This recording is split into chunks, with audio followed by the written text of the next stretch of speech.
even now is still the best thing I've ever done for my business, really, for all sorts of reasons. Your business can more or less double without any effort whatsoever. Like, why are you telling me this? Why are you telling me that? I don't even know that. It's how much? I have a very simple rule of selling, Darren. It's what I call my ABC. So A. On today's episode of The Engaging Marketeer, I am speaking to somebody who was awarded the title of Britain's Sales Trainer of the Year. This guy is an absolute genius when it comes to selling. His name's Andy Bounds. He has written 3 extremely successful books on selling, and one of them was kept off Amazon's #1 spot by Harry Potter, of all books, would you believe? And I saw Andy speak many years ago in part of the lead program that I was on at the time, and one tip that Andy gave during that talk completely transformed our proposal process here at Engage Web. So I'm going to be talking to Andy about how you sell, how you build rapport, how you close, how you do proposals, and how you turn leads into sales. If you're looking to grow your business, if you're looking to get more clients into your business, if you're looking to train your sales teams, this is the podcast for you. One thing I wanted to say at the start, Andy, I saw you speak a couple of years ago, it was many years ago, on part of I think it was called the lead program that a good friend of mine, John Drysdale, was running. And one of the things that you said when I saw you speak actually got us at Engage Web to change our proposal system. Oh, cool. Which was I'm always been thankful for you for that. And it was the fact that you talked about when people do proposals for businesses, they often top heavy it about themselves. Yeah. And that was the thing that we had in our original proposals, I am horrified to say. So the first sort of section was about Engage Web, about our history and who we are and what we do. So after hearing you speak, we switched the whole thing around, cut that right down and put it right at the back. So I've always been thankful for you on doing that for us, because I think that was a really great tip that you gave when we saw you speak that day. Cool. So what sort of other tips can you remember, that the kind of things that you were giving in talks, such as like at the lead program? So there's various things that you can do, but the most important thing is 2 things, really. Number one, make sure you're trying to set up a call with someone who you want to speak to and they want to speak to you. So there needs to be a good connection between you. And secondly, you can do a couple of things before to maximize the odds of them turning up. So let's have a look at the first one of those things. So you should know who your ideal target market are, and as a general rule of thumb, customers you want are like the customers you've got. So if you already do loads of work with banks, then try and get more banks. If you do lots of work with professional services like lawyers and accountants, try and get more of them. So make sure you're going for people who are the sort of people you want to work with, and also people who need your stuff. So I obviously do sales training amongst other things, so I don't really want to be trying to sell sales training to somebody who doesn't ever sell anything. So as long as that you want to talk to them and they want to talk to you, that's the first thing. Now, of course, you can maximize your chance of these things working by using your contact sphere to help you. So if you want to have a meeting with my dad because you've got something that he might want and you think that he would like that, how could you get in contact with him? Well, you could cold call him, you could speak to him through LinkedIn, or you could just ask me to introduce you. And almost always asking someone to introduce you is the best way of getting an appointment with someone. What posh people call referrals and normal people call using your mates to introduce you to somebody else. So if you want to speak to my dad, you come to me and say, Andy, would you mind introducing me to your dad? I set that up. Now, can you see straight away, dad is more likely to turn up to that meeting. He might not know you very well. He might not like you, might not even know your name, but he loves his son. So he's more likely to turn up just because he trusts you, because he trusts me. So that's the first thing, all right? So if you can, go through referral. If you can't go through referral, do a bit of due diligence, find someone who's probably going to want to speak to you. But the second thing, what can you do beforehand to maximize the chance of them actually picking the phone up? So if you think it's in the bag and they'll definitely take your call, you don't need to do what I'm about to say. But if you think there's any doubt that they are actually going to be there, what you do is you drop them a little line, email, little note through LinkedIn, however you like to do these things, text if you've got their mobile number. And basically you say something along the lines of, you know how later on we're speaking about topic X, the thing they agreed to have the call with you about? Well, I've done a bit of research with some of my most successful customers, and I've got a couple of pieces of advice I think you'll find helpful. looking forward to seeing you later, bye. And so in effect, you're forewarning them, I've got something of use to you. And if you do that, you can see, I've done a bit of research, I've found some useful stuff out for you. That shows that I'm putting some effort in already. It shows I've got something of value, and it's very hard for people to decline that. So this is a bit of a long, ranty answer. Let me go much shorter. Number one, referrals mean they're most likely to do it anyway. And then number two, tantalize them when you've got something of value to them, and it means it's very unlikely they'll cancel the call. Right, that's brilliant. That's a lot more in-depth than I was expecting. It's interesting you talk about referrals and getting people who know them to introduce you. Like obviously you're not always going to have the relationship with somebody's dad, but I know you were in BNI as well, because I've had Terry Hamill on this podcast, and I told him that you were coming on. He says hello, by the way. And hello, Terry. I spoke to David Williams, the executive director for BNI Cheshire West, on the weekend, and he says hello as well. Everybody seems to know you. It's about relationships, isn't it? So how did BNI work for you, and how did you get involved with that? Well, BNI was probably, even now, is still the best thing I've ever done for my business, really, for all sorts of reasons. And what happened was I was working for someone else at the time. I was doing financial training, actually, a bit of a jump from what I'm doing now. And I was talking to one of my friends, and I recently got divorced. And I was saying to one of my friends, like, I never knew that when you got divorced, like, all your joint friends wouldn't be your joint friends anymore. I was like, I need new friends. And we were having a chat, and I said, like, where should I go for new friends? And she goes, well, do you want business new friends, or do you want, like, new friends? I said, well, I don't really know. And it was one of these weird conversations. And then she said, well, of course there's BNI. And I said, what's BNI? So it's one of those things that it sort of came about because I hadn't even heard of BNI, and I might not have ever had that conversation if I hadn't got divorced about 6 months before. I was talking to my friend Jan once, and she said, well, just go to a meeting and see what you think. So I went along, and it's a bit like, some people say when they go into the house of their dreams, they walk through the front door and they think, oh, this is our future house. And some people, when they first go into a religious building, think, oh, yes, I'm now at peace. Well, I found it was almost like that. I walked through the door at BNI and I thought, oh, this is me. This is absolutely me. And I just loved it. And what I did was I went to BNI. I really enjoyed it. I threw myself into it. I got passionate for meeting lots of people. But the more I got into it, the more I realized that BNI, its strength is its weakness. So its strength is it gets you lots of referrals. So you have these wonderful face-to-face meetings with your dream referral, but that's all it does. That's its weakness, because its weakness is you might mess it up when you get there.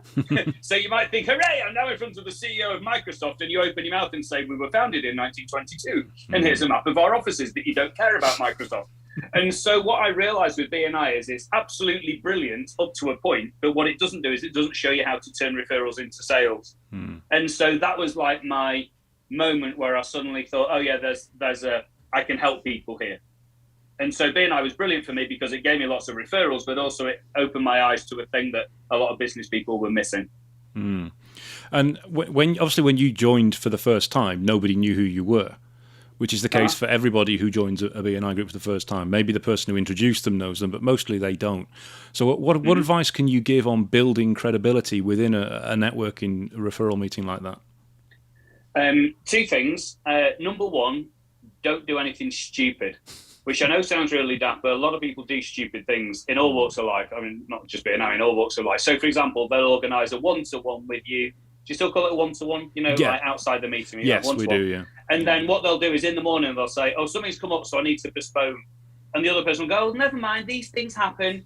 I hate that. That's doing something stupid, I think. Like, if you put something in the diary, you keep it in the diary.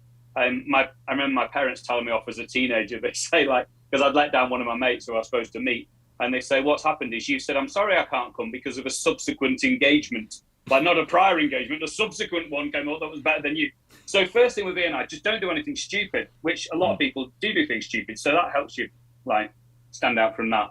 But the other thing is, what you want to do is you want to offer ever more value to ever more valuable people. So those wonderful names you just mentioned for BNI, what happened was, because I was able to help lots of people in BNI, I would go to speak to someone like Terry and say, Terry, I think I've got a real useful thing to help BNI members with, how to turn referrals into sales. I know BNI works on give as get. I don't want to be paid for it at all, but I would like to spread the thing out further than just my 30 people in the chapter. How would you advise I do that? And we had a bit of a chat, and he said, well, we have regional training sessions. Why don't you do 10 minutes at one of them? And so I did that, and then that went well. And I said, oh, I've really enjoyed that, Terry. Who else do you think will be interested? And he says, well, I've got a peer of mine over in the Yorkshire region, a guy called Niri Patel. Why don't you have a chat with him? And that went well. I said, oh, so Niri, who else do you think would help? And they said, Niri said, well, I know Martin and Gillian, who were the people who were in charge of being out of the country at the time. And so it's basically word of mouth, right? And so what happened was, then I went to Martin and Gillian and said, oh, go on, you do a little 10 minutes then if you want, Andy. And then that went well. And they said, I'll tell you what, we'll introduce you to Ivan Mice and we'll fly you over to America and you can do the things for everybody if you want. And so I think it helps that hopefully I had something that was useful, but I just was proactively asking, what would you do if you were me? Who could you introduce me to? Who else would find this stuff helpful? And so often when we have our own business on our own agency, we spend so much of our efforts rightly focusing on the customer. We never put our heads up and ask one of two critical questions, either how else can I help you? Or who else do you know who'd also find this helpful? And if every business owner in the world asked, how else can I help? Or who else do you know who'd find this valuable? Imagine if you ask that every single day. How else can I help you? Who else do you know who would find this valuable? Your business can more or less double without any effort whatsoever. That's interesting, because that's one of the things that I'm involved in utility warehouse as well. That's one of the things that they teach you straight away is whenever you get a customer or you've signed up and you're happy, you ask them, who else could we help with benefit? Who and what else can we do for you? Because it's selling additional services and it's getting referrals. You don't ask for the referrals, you won't get them. But yeah, it's a weird thing, isn't it? I think people often think that if I do good work, the referrals will magically come. Well, that's not the case. I mean, we're very lucky we've got a garden, and we're very, very lucky we've got a guy who does the gardening for us. But as I talk to you now, I've just realised, even though I love Rob and I see him every Friday when he does our garden, I've never once said to him, Rob, would you like me to get you any referral business? Because I don't look at him through the prism of how can I help this wonderful supplier who I love. Yeah. I just think, oh, good, Rob's here, so he'll do me loans. And that's the thing. So we might think we're the best agency in the world, or we might think we're the best sales trainer in the world, but I'm not any better at sales training than Rob is at gardening, but I don't look at Rob through the referral prism. So we have to proactively ask that question. And the way I really like to ask is, rather than say, can you give me a referral, Darren? Because it sounds like, can you give me a lift, Darren? Can you help me hit my sales target, Darren? What I'm basically saying is, you know what I do helps, Darren, right? Because sales go up. So when I work with people, their sales go up. Who do you know who want their sales to go up? And the minute you say, oh, my brother Colin, well, I go, well, how would you advise I approach Colin? Oh, I'll just introduce you, Andy. And so rather than saying, could you give me a referral for my business? Instead, I'm saying, who do you know who would benefit from what I do? And the minute you say, well, my brother Colin, it means the referral's more likely because you can see Colin's going to benefit. But if I ask by saying, could you give me a referral? Well, you might think, well, I like Colin more than I like you, Andy, so I'm not going to do that. See, that's brilliant what you've said there, because that ties in with something Ivan Meisner said when he was talking about you on one of his BNI podcasts. So I don't know that you know that. He mentions you quite a lot on his podcasts. And he was talking about when you would... He's lovely, isn't he? He was saying that Andy Bounds talks about the afters, what you're going to get after they've done business with you. And that's something I need to get across to people in my chapter, because I'm doing an education slot in a couple of weeks on how to get more referrals. Because when people stand up in BNI and they say, oh, I'd like an introduction to a company that runs a fleet of vehicles, because obviously that's going to be of benefit to me, why is it of benefit to them? How can people stand up and ask for a referral so that others can introduce them in a way that it's of benefit to the person they're introducing? What can they do?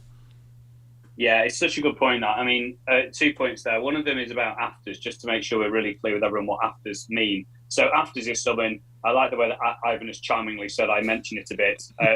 Other people say, I bang on about it all the time. Because basically my simple point is this: nobody wants what we do, they only want why they're better off after we've done it, you know?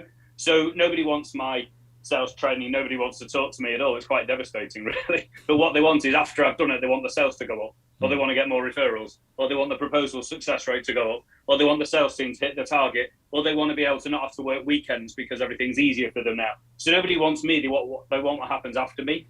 So that's really important. So anyone listening to this, it's worth just having a think and, like, why are people better off after you? Do you help them get more money? Do you help reduce their costs, reduce their risk? Do you help them have more fun? Do you help them look good to their boss? Do you help them have a better work-life balance? Like, because that's what they're interested in. If I'm talking to a website company, what will normally happen is a website company will say, let me show you the websites we've done for other people. And they shouldn't do that. They should say, what would you like to happen to your business after someone goes on your website? I want sales to go up. Oh, well, we can help you do that, blah, blah, blah, blah. So nobody wants the website. They want what happens after the website. So that's the first thing. And then the second thing is, you say, from a BNI point of view, but indeed any referral point of view, there's three things I need to know. Number one, specifically, who do you want to go and speak to? Right, so someone with a fleet of vehicles. Number two, specific afters. Why will they be better off after that? Because you can reduce their costs and reduce their risk or whatever it might be. And then number three, what should I say to my mate who owns a fleet of vehicles to see if they want to speak to you or not?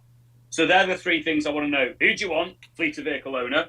Why are they better off? Because it will save them loads of money. And what should I say to introduce you? And probably I'm going to say something like, your fleet of vehicles, given what's happening with the cost of living at the minute, is your fleet of vehicles as cheap to run as you'd like it to be? Not really. Well, the reason I ask you is, one of my mates, who I meet every Tuesday morning, is expert at helping people, Would you want me to set up an introduction? And so it just sounds really nice, right? Really helpful. Yeah. So if you tell me you want to speak to a fleet of vehicles, but that's all you tell me, then when I go and speak to them, I don't really know what to say, and I don't really know why they're better off after you. And it almost sounds like I'm on commission for you, trying to help my B&I mates. But if I say instead, your fleet of vehicle, is it as cheap as you want it to be? I'm sorry to hear that. I ask because I know someone who might. Well, it means referrals are much more likely to work. No, that's awesome. I think that'll really help me when I'm doing this in a couple of weeks' time, because there's so many people, they just stand up and they say who they're looking for, and they just talk about why they want to talk to them. And that doesn't help you at all. It really doesn't help you get referrals. From a purely selfish point of view, you talked about, from my purely selfish point of view, you talked about proposals there, and that's something that we do a lot for clients in terms of getting new websites or digital marketing. What key things do you think need to be in proposals for them to work? So two or three things. Firstly, 3 words: confirmation, not exploration. So when you do a proposal, confirmation, not exploration. So really, Darren, what I mean by that is your proposal should put in writing what you've already confirmed verbally. They shouldn't be exploring anything new. All right. So confirmation, not exploration. Confirm what you've already agreed verbally. Don't explore anything new. Now, what I mean by this is, let's say you were sending me a proposal and I have a look at page number 1 and you say, Andy Bounds is a market leading blah, blah, blah. I thought, well, I know that. It's on my website and I wrote it. And then page number 2 says, you were founded in 1922. And then page number 3, page number 4. And I think it's a bit boring, this. And then you tell me about 3 or 4 things you could do for me as a business. And you're exploring things on this piece of paper. And then you tell me on page number 93 what the price is. And it's like the whole thing's a surprise to me. Like, why are you telling me this? Why are you telling me that? I don't even know that. It's how much? And so if you can have a really good conversation and confirm everything verbally, your proposal is really nice and short. All right? Because in effect, it says, I really enjoyed our chat the other day. This is what we agreed is going to happen. Number 1, your afters you want to achieve this. Bang, bang, bang. Number 2, how I'll deliver these for you is this. Bang, bang, bang. Number 3, as we agreed when we spoke last week, the price is £500. Number 4, to accept this proposal, just sign page 2 and get it back to me, and then we can start. And so when you have a look at the proposal, it's like, we've already agreed all this, Andy. I've agreed what the afters are. I've agreed the work you're going to do. I've agreed the price I'm paying. And I've agreed that I'll sign page 2 and get it back to you. So that confirmation, that exploration, it sounds obvious, Darren, but most people don't do it. Most people's proposal is basically a guess. It's like a 10-page, here's some stuff we haven't even spoken about yet. So that's rule number 1. And rule number 2 I've alluded to there is afters first. So we spoke before, didn't we, about how many people and how you used to start your proposal by talking about yourself. Yeah. Yeah. So this is us. We've been around for ages. Here's a map of the offices, blah, blah, blah, blah, blah. And on page 10, it says, and by the way, we can help make you £100 million. Well, that's the afters after it's £100 million. What you do is you want to flip it, say the afters first. So the title of the proposal is, how will help you make £100 million. And then the next section is, as we agreed in our conversation last week, you want to get an extra £100 million and we can help you do this. This proposal explains how we're going to do it. And the next section says, this is the deliverables you'll get to make sure you get £100 million. All right. And so they're the 2 things I would focus on with anyone listening to this. Agree everything verbally before you write it down. All right. Don't be exploring new stuff in a proposal. And then secondly, make sure when you do write the proposal, you put afters at the beginning. Here's how you'll make £100 million, not I've been in business for 38 years. Yeah. Yeah, no, that's great. So what you say is somebody shouldn't be getting a proposal that has anything you've not already talked about, and essentially the sale or the confirmation is done on the call or in the meeting. The proposal is just the document for them to sign, effectively. Yes, it's right. In fact, in any sentence in a proposal, really the customer ought to go, yeah, we've already talked about that. We've already talked about that. And some people, when they hear that, Darren, I mean, some people listening to this now will go, that's not what we do at all. But all I would say to someone hearing this advice would be, even if you don't think you're that good at selling, I mean, you might think you're great, you might think you're rubbish, but even if you think you're the most rubbish salesperson in the world, trust me on this, you are better at selling than a piece of paper is. All right. So if you need to convince me to give you 500 quid, your choices of how to do that are you tell me it's 500 quid or a piece of paper tells me it's 500 quid. And when the piece of paper tells me it's 500 quid, you aren't there to take any questions I've got about it. So if I was expecting 200 quid and it comes at 500 quid, I'll probably just ghost you because I think I'm not going to pay that much. And I know it sounds really obvious, but if you get nervous talking about things like price or you get nervous doing this, you're better off conquering those nerves and doing it verbally than hiding away from those nerves and just banging everything in a proposal. Yeah. And I was talking to someone the other day, actually, and we were having a conversation, and the price for what she wanted was going to be between 25 and 30 grand. And so I said to her, this all sounds good. One thing I'm conscious we haven't spoken about yet is price. So can we just have a chat about that? And she said, yeah, I'm glad you raised that because our budget for this is £1,500. So her budget was £1,500. My price was like 20 times that or something, you know? And so I said, I'm really glad we spoke about that because my price is so much higher than that. Can we just have a quick chat about it to see if there's any sort of happy ground? Can we take stuff away from the scope? Or, I mean, what do we do? And then what happened was we quickly realized she just didn't have the money for me. Not her fault, not my fault. And so I didn't write the proposal because we agreed verbally it wasn't going to happen. Now, if I hadn't done that question, I would have gone back, I would have diligently written a 10-page proposal, sent it through, and she would have had to read the whole 10 pages, read the bottom, 25 grand, and thought, I've already got 1,500. So even though it feels uncomfortable to some people to talk about price, the most uncomfortable thing you can do, surely, is to write a proposal that we're just going to get on someone's nerves. Yeah, because then you're going to be trying to follow them up and they're going to try and duck your call because they don't want to tell you that they can't afford it. And they ghost you and they feel it's a bit uncomfortable and so on. So, and now sometimes people say, but Andy, you seem much more comfortable talking about price than I do. So let's have a little chat about price. So firstly, remember people are paying not for you, they're paying for the afters of you. So I never think people are paying for, I'll have 2 webinars with Andy Bounds, thanks. What I think people are buying is after I've done my stuff, their sales will go up, hopefully by hundreds of thousands of pounds or whatever the number is. So if their sales are going up by hundreds of thousands of pounds, I don't mind asking for 500. All right. So the thing is that they're not paying for you, they're paying for what happens after you. That's really important to remember. But the second thing that's important when you talk about price, Darren, is if you're not comfortable talking about it, it's like anything, you have to practice it. So if you want to be good at the guitar, my understanding is you can't just look at a guitar and think that should do it. I mean, you actually need to strum away, right? Well, if you want to be good at saying my price is £500, you have to be in a room where nobody can hear you and say, it's £500, it's £500, it's £500. If you want to do it, it's silly voices, it's £500, £500. And then when somebody says, Darren, how much is it? You go, it's £500, it just comes out. But the only way to get good at doing stuff verbally is to practice it verbally. Well, how many people listening to this podcast will go in a room on their own and say, it's £500, it's £500, it's £500? Nobody does it, right? So the best way to feel more comfortable talking about price is, number one, remember they're paying for the afters. That straight away makes you feel your price is good value for money. And secondly, just practice saying it out loud a few times.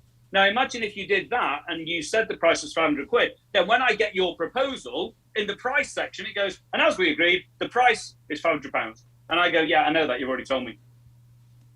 So I'm less likely to ghost you now. So when you're having a call with somebody, there's a lot of things you should be getting up front, information-wise, before you go to a proposal. And obviously the price is one of the main things. You need to know that they've got the money that you're going to be charging. Otherwise, it's pointless you doing it. And as you say, some people are embarrassed to say their price because they don't feel that they're worth the time. Yeah, and that's always a problem because if you can't convince yourself you're worth your money, you're not going to be able to convince the customer, right? Yeah, no, absolutely. So a good exercise to do if you're not quite sure about this, because what people often do is they compare the price to something which is not very sensible in my eyes. They either compare the price to other people. They go, well, other agencies charge £1,000 for this, so we need to charge about £1,000. The other think what other people are doing, or they think about their own inputs. Well, I'm going to spend like 10 hours on this, and developer time is going to be this number of pounds per hour and stuff. So they either work out the price or try and justify the price in their mind by comparing it to the competition or their inputs. I don't do that. I work out my price based on the outputs. In other words, the afters, why people are better off after me. So if I've had some conversation with someone and found what I'm going to do might bring about £50,000 of value to them, well, me charging £1,000 or two is nothing. It's not even a fly on the windscreen of 50 grand. It's nothing. But if I look at what other sales trainers are providing, well, somebody else might be charging £500. So I'm now worried that I'm charging £2,000, but I'm comparing £2,000 to something stupid. Like, it's somebody else who maybe isn't as good as me. They're not as loud as me anyway. So why would I compare my price to somebody else's? And also, if my customer pays me 2, but they get about 50, well, I can look them in the eye and say, that's fair enough. Yeah. So the thing to always work on your price with is compare it to the afters you get. And if you're not sure what those afters are, go and speak to a couple of customers who love you and say, please, could you help me understand what have you found most valuable of all the stuff we've done for you? Yeah, what have you found most valuable about the work we did together last year? So just as we say in Liverpool, where I'm from, your Desi mate, get your Desi mate client and just have a chat with them, buy them a cup of tea or whatever, and just say, of all the stuff we've done, what have you found most valuable? And when they say, well, you helped us get an extra 50 grand of sales, you'll quickly realise your price is fine. Do you know, I'd never thought of it like that, because obviously I've heard you talk about the afters before, and I've always realised that the afters is what you're helping sell your services for to other people, because it's what turns them on to it. But it's never occurred to me to think that actually, yeah, that's what sets your value as well. That's how you should be approaching your own pricing structure. And I'm planning to get a couple of our clients on the podcasts as well in the next couple of months who've had really great results. And I was doing it purely to help talk to them, but the concept of them giving me the successes they've had then becomes a sales tool. Yeah, absolutely. Which is something I hadn't realised. And if someone says that it's great this, because if someone says they've got loads of value from it, what could you do with that? Well, you could say, remember that question I said before, how else can I help you? So it's great, you've got all this, how else can I help you? Or you might do the who else, that's great, you've got that, who else do you know who you'd find those things valuable? Yeah, so it makes it really easy to do it. If you don't want to ask for the upsell, you don't want to ask for the referral, you could ask for a testimonial. And if someone says, well, the best thing you've done for me, Darren, is that you've helped me do blah, blah, blah, and you could say, that's really good. But would you feel comfortable if I wrote down what you've just said, sent it to you for you to sign off? Because I'd love to actually use that as a testimonial on my website. Would that be fair? You know, so if you ask these questions that you're talking about here, you get a good chance of an upsell and or a referral and or at the very least a written testimonial talking about the value you cause. That's brilliant. That's brilliant. In addition to budget, what sort of things should you be ensuring when you're on a call or a meeting with somebody before you go to a proposal stage? Okay, so you want to agree the whole thing, really, before you go to the proposal. So I have a very simple rule of selling, Darren. It's what I call my ABC. So A, you need to know the afters they want, where they want to be after you. B, you then build their certainty you're going to get them there. So we've done it before. Let me tell you this story. Now let's have a look at how it's going to work with you. And then C, you need to close it off. So you've got afters, build certainty, and close it off. And that ABC approach, you use it when you're having your verbal discussions on the phone or face-to-face. So you ask questions, find the afters. You then build certainty by telling them stories and then agree a plan of work together. And then after you've done that, you then close it off. And that includes talking about the price and agreeing the next steps and so on. So ABC is the way to do it. So afters, build certainty, and then close it off. And you'll notice I talk about price right at the end. So I won't talk about price until I've done the afters and the building certainty. Because if they say, oh my word, that really is worth £50,000 to me, and I'm totally certain of it, Andy, then when I say my price is $2,000, they go, fine. Yep. So ABC, that's how you do it verbally. Now, if you go through it verbally, your proposal will still follow the ABC format. So your A, right at the beginning, you'll start with the afters. Your title might even be how we can help you grow your business by 50 grand. Yep. And then the next bit, B, you build certainty by saying, this is how we're going to do it for you. This is the timeline we're working to. This is what you're going to see, blah, blah, blah, blah. And as we've agreed, the price is this. And then you close it off and you say to accept the proposal, sign page 2 and get it back to me. And as soon as we get that, we'll put stuff in diaries and we'll crack on. So this ABC thing, I'm answering your question here, what do you need to do before going to the proposal? But this ABC thing is the best order of any sales communication at all. If it's verbal, ask questions to find the A, then have a chat to do the B, and then verbally agree the C. If you're doing a proposal, the opening is the A, then you build certainty, and then you close it by saying sign page 2. If you happen to be doing a B&I thing for 60 seconds, you start with the A. My job is to help companies sell more. That's my afters. Build certainty. I've done it before with this company and this company and this company. And then you close it off. My request this week is I really want to speak to the head of a motor fleet company because I can help them, blah, blah, blah, blah. All right, so ABC is always the best order to sell it. And it's the opposite of what most people do. Because how do most people do it? Instead of saying, here's where you'll be in the future, Darren, instead they say, this is where I come from in the past. I was founded in 1922, and I've got 7 different shops, and each of them sell different things. And here's a black and white photo of my mum. What are you doing that for? So people always talk about their past instead of the customer's future. As we say in Liverpool, it does my head in. Oh, you've lost me there with a black and white photo of my mum. The number of B&I 10 minutes we see that have that. And you want to be polite, but it is just kill me now, isn't it? Going to this. You do, yeah. And I know a lot of people in my B&I chapter are going to be listening to this, and they do have pictures of their mums in their 10 minutes. I know. Apologies, everybody, but this is different now. This is about selling your services and getting more referrals, which is what we're all about. One thing that is, I think it's the most difficult thing in sales, and I personally don't do it. I would hate to do it, and that's cold calling. How do you get past gatekeepers when you are approaching a potential new lead? Okay, I get past that by never putting myself through it in the first place. That's a good way. So here we go. Do you like that? I like that. So let's say most of my business comes from those 2 questions. How else can I help you? And who else do you know? So how else, who else? I mean, how and who, they're only 3 letters, and they're even anagrams. How else, who else? How else, who else? Most of my business comes from that. All right? And that's great because I don't have to talk to strangers.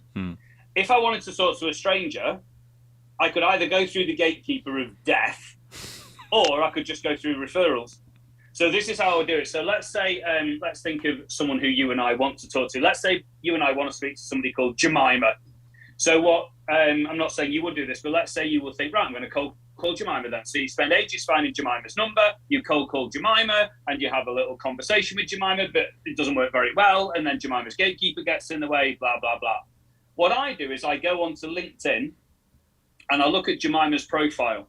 And on LinkedIn, it's got 2 really useful things. I don't know how you use LinkedIn, Darren, but there are 2 really good things about LinkedIn. I go on Jemima's profile. One of them, LinkedIn has something called mutual connections. That's people who both I and Jemima are both linked in with. All right. So I look at Jemima's thing, and number 5, Ivan Meisner. Number 7, Terry Hamill. And that shows that Ivan and Terry, who you mentioned earlier on, 2 people who know Jemima, they also know me. So I've got 2 choices, right? I cold call her and see what happens, or I go to me mate Terry or me mate Ivan and say, hi boys, could you give me a bit of a lift with something, please? I really want to speak to Jemima, and then specific afters, because I think I can help her sell more, and I know it's hard for her at the minute because of all the cost of living and all that stuff.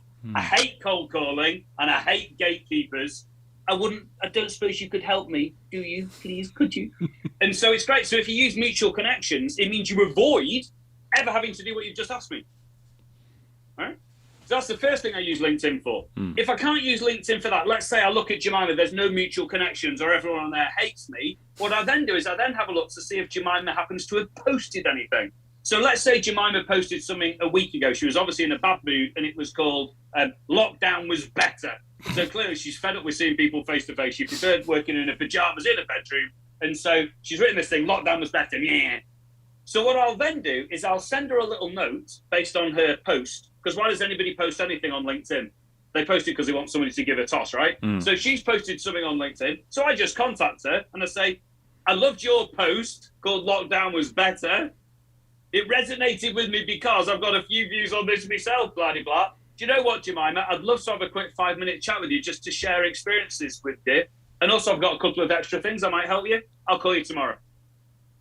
So in effect, what I'm doing is I'm either finding a mutual connection, oh, Ivan and Terry, one of those can get me in, or if I can't find one of those, I just respond to one of her posts. Now, can you see, Darren, when I ring the next day, if the gatekeeper says, does Jemima know what the call's regarding? And I go, yeah, I sent her an email yesterday. Is it a sales call? No, it's not. It's a call I promised I would make. It's about a post that she wrote called Lockdown Was Better. Does she know where you're ringing from? Yeah, it's in the email I sent her yesterday. Yeah, all the gatekeeper's questions, all the power of the gatekeeper just disappears. Because is she expecting it? Yeah, I sent an email yesterday. Does she know what it's regarding? Yeah, I sent an email yesterday. Does she know where you're calling from? Yeah, I sent an email yesterday. And so all the gatekeeper's power goes because I sent an email yesterday. And the email I sent yesterday is either saying your post lockdown was better, I'd love to have a chat with you, or the email yesterday said, I know Terry like you, I'd love to have a quick chat with you. So I use LinkedIn to get me referrals or to talk about their posts. And that way I avoid that gatekeeper call of doom that you asked the question about. Which is building rapport, isn't it? If you're messaging them or contacting them on LinkedIn, you're building rapport. Any sort of engagement on social media is rapport. Have you got any other tips you could give on how to build rapport, whether that's before the call or during the call or meeting? Yeah, my mum taught me a lot about this. I remember I'd done a thing at BNI, and obviously BNI is full of networking goddesses and gods, right? You know, and you talk to all these people and they fly around the room and they're brilliant at everything. And I was teaching a group of BNI directors about how to teach networking. So it's pretty intense stuff. You've got these networking ninjas. I'm talking to the bosses of these networking ninjas, teaching them how to teach networking to people who are, it's pretty scary stuff, right? And I was talking to my mum and I said, but I'm feeling a bit intimidated because all this stuff I do, even at the level I do, the books I've written on it, blah, blah, blah, you're better at networking than I am. And it gets on my nerves. Like, how come you're so good at network? Like, mums just know everything. Like, how do you know everything? And she said, it's quite simple, really, my boy. I just find out what the other person's interested in, and I talk about that. So there you go. Brilliant. Find out what the other person's interested in and talk about that. So when you're having a conversation with someone, if you want to build rapport, you find what they're interested in and you talk about that. Yeah. So let's say you're getting in contact with this magical Jemima. You go on a LinkedIn thing to start with, and you just see, can you find anything on her profile at all that you've got in common with her? Did you maybe go to the same school? Does she say which football teams she supports? I don't know, just anything at all. So you just see, can I find anything that she might be interested in talking about? Yeah. Now, of course, if it's a referral, it's really easy, right? Because when I ring her, say, oh, hi, Jemima, how are you? Blah, blah, blah. Said, yeah, Terry Hamill put us in contact, didn't he? How long have you known Terry? And so straight away, we got some rapport because we've got a common theme. Or I might say, Jemima, your post-lockdown was better. You made me laugh when I read it because it's exactly what I thought. Like, tell me what. So I'm trying to build rapport. Or I might go down and say, I wanted to ask you a couple of questions, but before I do, I did notice on LinkedIn you say you're a big Liverpool Football Club fan. I live in Liverpool, but I support Manchester United, so that's quite a good test of my communication skills, really. And then we just have a bit of a joke about that. So you want to find out what the other person's interested in and talk about that as soon as you can. Be itching to find common ground, right? Be itching to find common ground. And then, of course, the big thing, and we sort of touched on it earlier, is the actual closing. Yeah. So closing, 2 words beginning with D you want at the end of any conversation. 2 words beginning with D, do and date. So closing, what are we going to do next?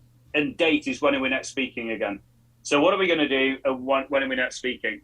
So at the end of this initial call with Jemima, we might say something like, oh, Jemima, it sounds like we might have something that we could explore here.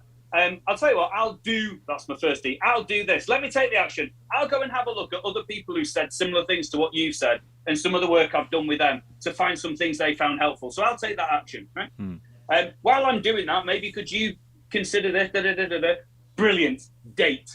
When should we have another call? It'll take me a day or 2 to find some useful stuff out for you. So even at the end of that first call, at the end, I'll do this and then date when are we next speaking. Yeah. At the end of the second call, and we get to the proposal, the do might be, so I'll do this. Let me put in writing what we've just all agreed. All right. And all we need is a quick follow-up call for us to agree how we want to do it. So what date should we do for that? So do and date, do and date. So the way you close anything is to say, so who's doing what, and date when are we next speaking. And if you always have a do, it means there's always momentum. And if you always have a date, you never get ghosted because you've always got someone in the diary. So you and I are jolly busy, important chaps, but yet here we are talking. We found time to do it. Why have we found time to do it? Because this time was in our calendar set aside. The things you have time to do are the things that are in your calendar. So anytime people say they don't have time, it's because they didn't put it in the calendar. I didn't have time to prepare for that meeting. Did you put it in the calendar? No, that's why I didn't have time. I didn't have time to ask for any referrals this week. Did you put time in the calendar to ask for referrals this week? No, that's why. So time and diary mean the same thing, right? So very often customers will say to us, I didn't have time to get back to you. And you say, yeah, did you put it in your diary? No, you didn't. So therefore, you always want at the end of every conversation, do and date, do and date. And you don't want to use the word inevitable in selling, but it makes it as inevitable as sales can be that you are going to have another conversation and that you're not going to get ghosted. I've noticed the way you describe a lot of things. I think it's fair to say there's a fair bit of passion there. A touch. I've been accused of that myself in the past. With you being as passionate about this as you are, is there anything that you believe in or you do or you follow that is contrary to what other industry people believe about selling? I'm not sure. Yeah, I mean... Sorry, I just got interrupted by Siri then. Yeah, Siri does that, doesn't it? Bless her and him or whatever. Siri, it. So, yeah, I mean, I look at things differently than a lot of people do. I mean, you know about this. I think my family background, my mum, who I just mentioned, my networking ninja mum, she's blind. So when I was learning how to speak, the person who taught me how to speak can't see. So I became naturally good at explaining stuff to a blind person. Well, my customers are blind to why they should choose me, and their customers are blind as to why they should use them. So I spend a long time thinking about how to communicate with blind people, I guess, who don't see the world that we do. As far as passion goes, your passion comes from three things. It has to come from at least one of three things. Either what you like as a person, so I'm quite annoyingly positive anyway. Some people have a passion for what they do, like I simply love preparing tax returns or whatever. Or the third thing you have a passion for is the afters that you cause, like, why people are better off after you. So if you think about your job, you need to have passion because of what you like, what you do, or what you cause after you've done it. What you do, what you are, what you do, and what you cause. So I happen to be quite passionate as a person anyway. It's just what I'm like. I do really quite like my job, but the thing I absolutely buzz off is the afters it causes. So as we're talking now, one of the reasons I get really passionate about it is not because, oh, hooray, I'm talking about my proposal technique. I get passionate because, oh, hooray, if people do this, they're going to sell more stuff, and I'm being really helpful. So what I would urge anyone listening to this to think about is, like, where do you get your buzz from? Do you get your buzz because of what you like, or do you get your buzz from what you do, or do you get your buzz from what you cause? So even, choose a thing, I don't know, tax accountancy. All right, let's say you're a tax accountant. You might really love filling in your tax returns and get a buzz off it. Or you might love the fact you can ring someone up and say, good news, I've saved you enough tax that you'll be able to have an extra family holiday this year. So even if you're not bothered about filling in the tax return, that phone call, like you've got an extra holiday because of me, is cool. So the thing I would urge anyone to do is, like, think, like, what is it that gives you a buzz? Is it what you do, what you cause, or just what you like as a person? Because if you find that passion, it's, it makes life fun, right? Again, I love that. It makes it so simple. Because again, when I'm doing this education slot in a few weeks, it's about helping people get more referrals, and it's the whole thing that you talked about, the afters, and how they help people get to where they are rather than what they do. When you ask people at BNI, what is it you do, or they always say things. I'm an accountant. I'm a solicitor. I'm a bookkeeper. I'm a web designer. They don't say what they do. They just say what they are. They need to look at what it is they actually do for people, because that's what's going to get them the business. That's what's going to get them the referrals. That's what's going to help them sell to those people. But we're just not doing it. Yeah, that's right. I mean, if you're in BNI, you could, of course, say, I'm a web designer, and that's fine. And straight away, I'll put you in a box, so you're one of them.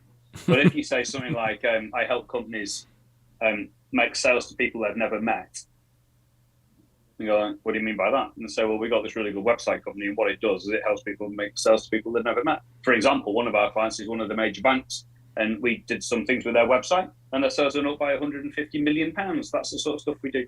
And so you haven't really used the word website very much. You just have said, make sales to people they've never met, make sales to strangers, make sales to da-da-da. And it's almost like you throw the web. That's just the mechanism, the website, just the mechanism. Nobody cares. All right? What they care about is £150 million of sales they made.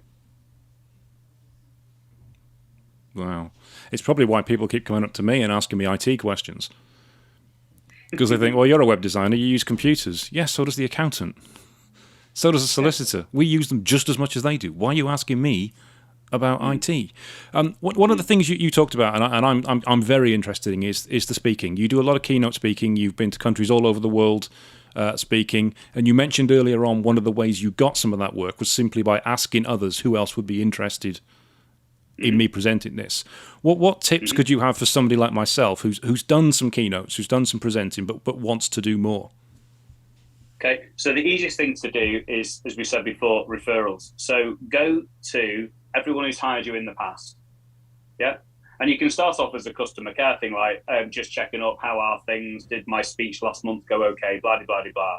And then you can go into the how else or who else. So you can either say how else can I help your audience who I met last week. Or if you want referrals, you might say, I'm so pleased you found my talk helpful. Do you mind if I pick your brains about something?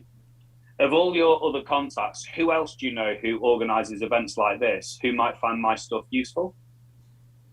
Oh, Jemima! Who's Jemima? How would you advise I approach Jemima? So that's the easiest way to do it.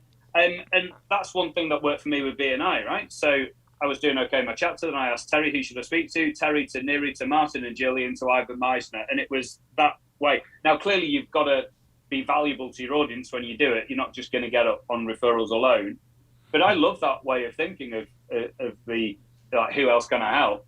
And other things that you can do if you want more speaking engagements is just be really clear if you want it in a 60 seconds. Be clear exactly who you want, but as we said before, be clear how they will benefit. Yeah. So if you want to be hired for a keynote, you might say something like, "I'm looking for someone who works for a speaker bureau," and the reason that I want someone who works for a speaker bureau is because I have got a topic that a lot of people in the world are talking about at the minute, and speaker bureaus are having trouble sourcing expertise for it. Yeah, and so in effect now straight away, if I knew a speaker bureau person, I now think you're valuable because you've got unusual expertise. All right. So it's just as we said before, it's all about referrals. Either that or cold call a total stranger, but that just sounds like hard work to me. Yeah, that doesn't sound like something I'd want to do, quite frankly. This has been brilliant. We are just about out of time now, and I'm shocked because I've learned so much just by talking to you. Cool. And I'm actually going to enjoy editing this one because I'm just going to be listening to it again as I edit it. So I'm really, really appreciative of you doing this. It's been fantastic listening to you, and your passion is clearly comes across. As a final thing, if somebody wants to work with you or get in touch with you or follow you, what's the best way for them to do that? The easiest way probably is just through LinkedIn. So my first name is Andy, Andy, and Bounds as in out of bounds, Bounds. Oh, that's right, Bounds. I got a letter the other day. I think someone was taking a mickey and they sent it to Mr. Bowles. So I thought I must just make sure everyone knows how to spell. So Andy, go through LinkedIn's easiest. I've got like sales training online stuff, and I've got this and I've got that. But the easiest thing, if anybody wants to have a conversation, and to be honest, sometimes talks like this, they pique people's interest, but they want to ask about a particular topic. Well, I basically just sit at home in Liverpool with nothing to do and no friends. So if anyone's got any questions, just send me an email. I'll gladly just jump on the phone and we'll chat it through. That's brilliant. Thank you very much. Real pleasure speaking to you. Thank you very much for joining me on the podcast today. I've enjoyed it. All the best. Thanks.